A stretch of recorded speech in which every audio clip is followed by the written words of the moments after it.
हिंद दोस्तों, जीएस गुरुजी का YouTube channel पर आपका एक बार फिर से स्वागत है। आज के इस वीडियो में हम लोग आपके लिए सौरमंडल के विविध प्रश्नों को लेकर के आए हुए हैं। चूंकि सौरमंडल के बहुत से वीडियो हमारे चैनल पर पहले ही अपलोड किए गए हैं, आप चाहें तो हमारे प्लेलिस्ट में जाकर के देख सकते हैं।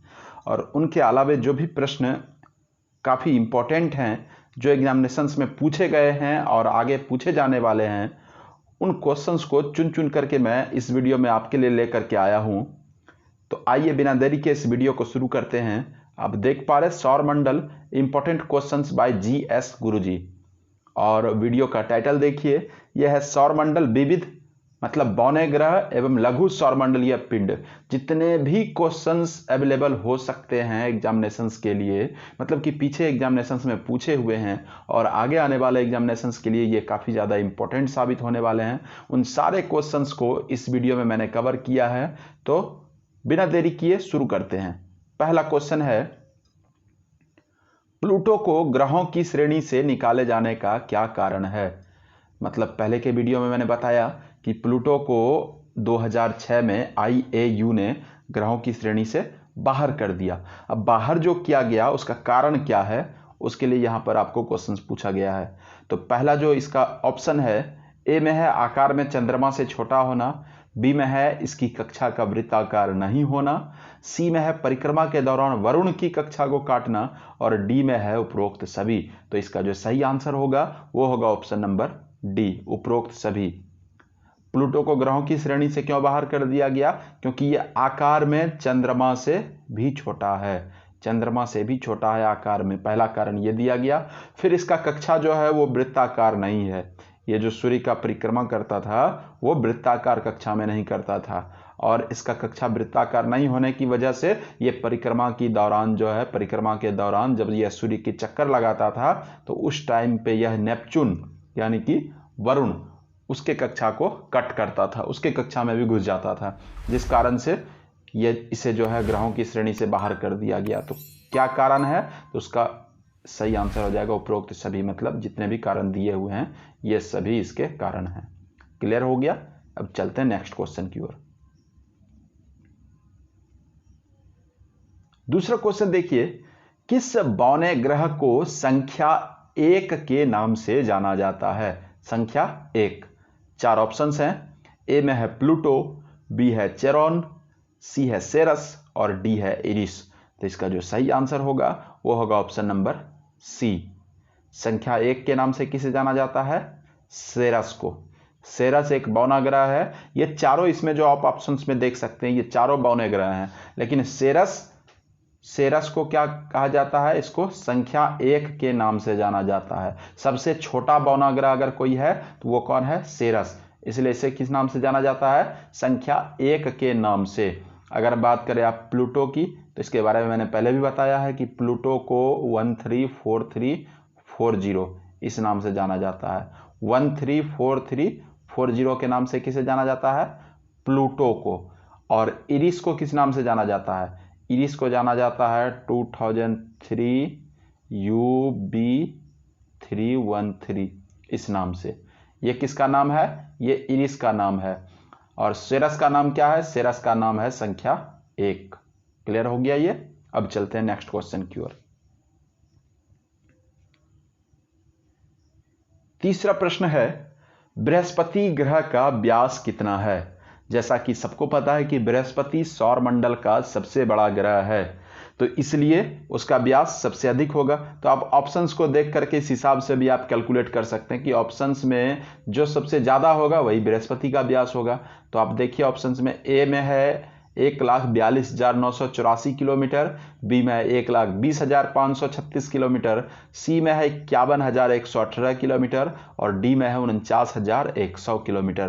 तो इसमें देखिए आप सबसे अधिक कौन सा है? तो सबसे अधिक है ऑप्शन नंबर ए, तो वही हो जाएगा बृहस्पति का व्यास। बृहस्पति का व्यास कितना हो जाएगा? 1,42,984 किलोमीटर। ठीक है। अब यहां पर आप देखिए, अगर दूसरा ऑप्शन यहाँ पे अन्य ऑप्शंस को देखिए तो बी में क्या लिखा हुआ है? 1,20,536। ये किसका है? तो ये है शनि ग्रह का व्यास, शनि, सौरमंडल का दूसरा सबसे बड़ा ग्रह। फिर देखिए 51,118 किलोमीटर, यह है अरुण का व्यास। अरुण मतलब क्या? यूरेनस। अरुण किसको कहा जाता है? यूरेनस को। और फिर देखिए 49,100 किलोमीटर, यह है वरुण का व्यास। वरुण कौन है? वरुण है नेपच्यून। वरुण कहिए या नेपच्यून कहिए, बात एक ही है। इंग्लिश में नेपच्यून कहा जाता है और हिंदी में वरुण कहा जाता है, उसे ही। तो यहां पर जो क्वेश्चन है आप देखिए कि बृहस्पति ग्रह का व्यास कितना है। तो बृहस्पति सौरमंडल का सबसे बड़ा पिंड, सबसे बड़ा ग्रह है, इसलिए उसका व्यास सबसे अधिक होगा। तो 1,42,984 किलोमीटर। 1,20,536 ये हो जाएगा शनि का व्यास। शनि सौरमंडल का दूसरा बड़ा ग्रह है।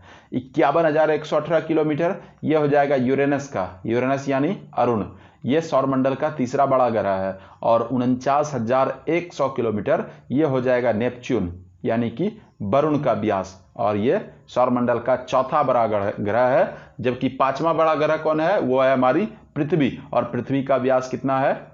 वो 12,000 समथिंग। ये मैंने पिछले वीडियो में आपको बताया हुआ है।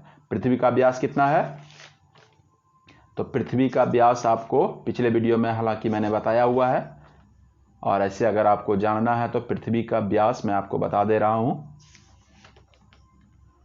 वो है 12,714 किलोमीटर। और ये तो आपका हो गया पृथ्वी का ध्रुवीय व्यास। और अगर विषुवतीय व्यास जानना है तो वो हो जाएगा 12,756 किलोमीटर। ये पृथ्वी का विषुवतीय व्यास हो जाएगा। ये कौन सा हो गया? ये पृथ्वी सौरमंडल का पांचवा। उसके बाद छठे नंबर पे कौन है? शुक्र है, और फिर मंगल और बुध। ठीक है, अगले क्वेश्चन की ओर चलते हैं हम लोग। अगला प्रश्न है, सूर्य की परिक्रमा करने में शनि ग्रह को कितना समय लगता है? किसके बारे में पूछ रहा है? शनि के बारे में। सभी ग्रह, जितने भी 8 परंपरागत ग्रह हैं, जितने भी ग्रह हैं सौरमंडल में, वे सभी सूर्य की परिक्रमा करते हैं, तभी तो वे ग्रह कहलाते हैं। तो उन सबको कुछ ना कुछ समय अवश्य लगता है। तो यहां पर पूछ रहा है कि शनि को कितना समय लगता है। शनि सौरमंडल का दूसरा सबसे बड़ा ग्रह है, उसको कितना समय लगता है? तो इसके लिए 4 ऑप्शंस हैं। ए में है 12 वर्ष, बी में है 29.5 वर्ष, सी में है 84 वर्ष, और डी में है 165 वर्ष। तो इसका जो सही आंसर होगा वो होगा ऑप्शन नंबर बी। शनि को कितना टाइम लगता है? 29.5 वर्ष शनि को। अन्य ऑप्शंस को अगर देखें तो 12 वर्ष किसको लगता है? 12 वर्ष लगता है बृहस्पति को, यानी कि जुपिटर को। बृहस्पति को इंग्लिश में जुपिटर कहा जाता है। 84 वर्ष किससे लगता है? यह लगता है यूरेनस को, यानी कि अरुण को। और 165 वर्ष किसको लगता है? यह लगता है नेपच्यून को, यानी वरुण को। क्लियर हो गया ये? अब चलते हैं नेक्स्ट क्वेश्चन की ओर। पांचवा प्रश्न देखिए, क्षुद्र ग्रह किन 2 ग्रहों के बीच स्थित हैं? कि सौरमंडल में ऐसा कहा जाता है कि सौरमंडल में क्षुद्र ग्रह जो पाए जाते हैं वो आमतौर पर 2 ग्रहों के बीच ही स्थित हैं। तो वो किन 2 ग्रहों के बीच क्षुद्र ग्रह पाए जाते हैं? ऑप्शन नंबर ए देखिए, बुध और शुक्र। ऑप्शन नंबर बी है शुक्र और पृथ्वी। ऑप्शन नंबर सी है पृथ्वी और मंगल। और ऑप्शन नंबर डी है मंगल और बृहस्पति। तो इसका जो सही आंसर होगा वो होगा ऑप्शन नंबर डी, मंगल और बृहस्पति। एक तरफ मंगल है और एक तरफ बृहस्पति है, और इन्हीं दोनों के बीच में जो है वो क्या पाया जाता है? क्षुद्र ग्रह। जितने भी क्षुद्र ग्रह हैं वे सब मंगल और बृहस्पति के बीच में पाए जाते हैं। क्लियर हो गया ये? ऑप्शन नंबर डी हो जाएगा इसका सही आंसर। अब चलते हैं नेक्स्ट क्वेश्चन की ओर। नेक्स्ट क्वेश्चन को देखिए, क्वेश्चन नंबर 6, धूमकेतु क्या है? मतलब धूमकेतु जो बना होता है वो किसका बना होता है? 4 ऑप्शंस है। ए में है आग का गोला, बी है हाइड्रोजन का गोला, सी है गैस एवं धूल का संग्रह, और डी है मीथेन गैस का संग्रह। तो इसका जो सही आंसर होगा वो होगा ऑप्शन नंबर सी, गैस एवं धूल का संग्रह। धूमकेतु क्या है? गैस एवं धूल। क्लियर हो गया? ऐसे ही धूम मतलब क्या होता है? धूम मतलब होता है धुआं। तो धुएं में क्या मिला होता है? गैस और धूलकण। क्लियर हो गया। गैस एवं धूल का मिश्रण कौन है ये है धूमकेतु। ऑप्शन नंबर सी इसका सही आंसर। अब चलते हैं नेक्स्ट क्वेश्चन की ओर। क्वेश्चन नंबर 7 देखिए आप, ये पूछ रहा चंद्रमा का व्यास कितना है। चंद्रमा जो कि पृथ्वी का एकमात्र प्राकृतिक उपग्रह है, उसके बारे में पूछ रहा, उसका व्यास कितना है।